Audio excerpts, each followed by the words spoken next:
ایک عابد نے اللہ کی زیارت کے لیے 40 دن کا چلہ کیا، دن کو روزہ رکھتا اور رات کو قیام کرتا۔ اعتکاف کی وجہ سے خدا کی مخلوق سے یکسر کٹا ہوا تھا اور اس کا سارا وقت آوزاری اور راز و نیاز میں گزرتا تھا۔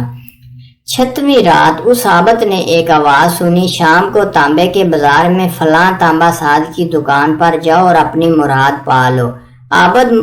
عابد وقت مقررہ سے پہلے پہنچ گیا اور مارکیٹ کی گلیوں میں تانبا ساز کی اس دکان کو ڈھونڈنے لگا۔ وہ کہتا ہے، میں نے ایک بوڑھی عورت کو دیکھا جو تانبے کی دیگچی پکڑے ہوئے تھی اور اسے ہر تانبا ساز کو دکھا رہی تھی۔ اسے وہ بیچنا چاہتی تھی۔ وہ جس تانبا ساز کو دیگچی دکھاتی وہ اسے تول کر کہتا کہ 4 ریال ملیں گے۔ بڑھیا کہتی 6 ریال میں بیچوں گی۔ کوئی تانبا ساز اسے 4 ریال سے زیادہ دینے کو تیار نہ تھا۔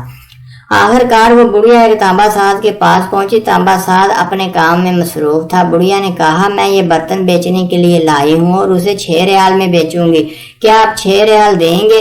تانبا ساز نے پوچھا، صرف 6 ریال میں کیوں؟ بڑھیا نے دل کی بات بتاتے ہوئے کہا، میرا بیٹا بیمار ہے، حکیم نے اس کے لیے نسخہ لکھا ہے جس کی قیمت 6 ریال ہے۔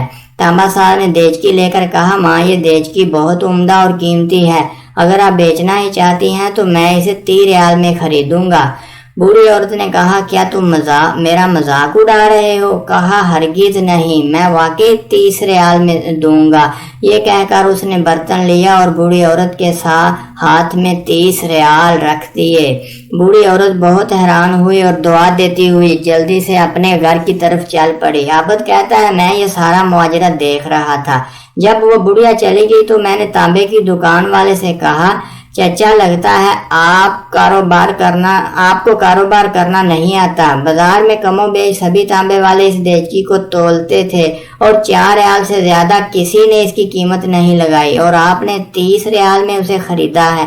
بوڑھے تانبا ساز نے کہا، میں نے برتن نہیں خریدا، میں نے اس کے بچے کا نسخہ خریدنے کے لیے اسے پیسے دیے ہیں۔ میں نے 1 ہفتے تک اس کے بیمار بچے کی دیکھ بھال کے لیے پیسے دیے ہیں۔ میں نے اسے اس لیے یہ قیمت دی ہے کہ گھر کا باقی سامان بیچنے کی نوبت نہ آئے۔ عابد کہتا ہے، میں سوچتا اور اس کو دیکھتا رہ گیا۔ اتنے میں غیبی آواز آئی، چلہ کشی سے کوئی میری زیارت کا شرف حاصل نہیں کر سکا تھا۔ گرتوں کو تھامو اور غریبوں کا ہاتھ پکڑو، ہم خود تمہارے پاس چل کر آئیں گے۔ اگر آپ کو ویڈیو اچھی لگے تو چینل کو سبسکرائب کریں۔